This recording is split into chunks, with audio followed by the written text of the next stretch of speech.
Hello, I'm Dr. John Smelcer, and welcome to another episode of Ahtna 101. This is Ahtna episode 95. We really are closing on 100. I'm going to celebrate that day. Well, we're still working on household words, things that can be related to a home you might find around a house. We left with like a tea table or some kind of a low table, which was chaitahi. But we'll begin today with chair. Just a regular old chair, whether it's wood or plush.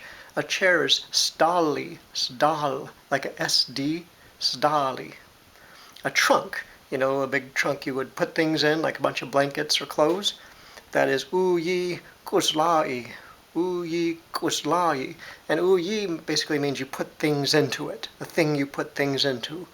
A cabinet, like a kitchen cabinet, is uta kuslai. So you see that same thing, the things you put up into a cabinet. A box in general, it might be a box with something in it, a box of candles, a box of matches. A box is sath, sath.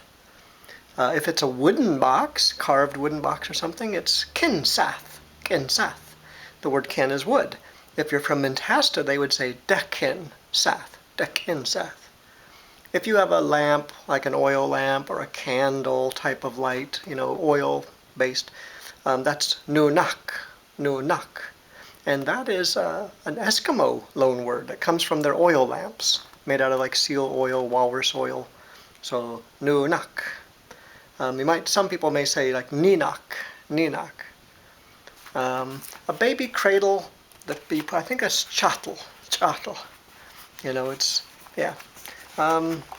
Moving on to soap. You might find soap in the bathroom of a house, and that is bile, bile, and that's a Russian loan word, bile.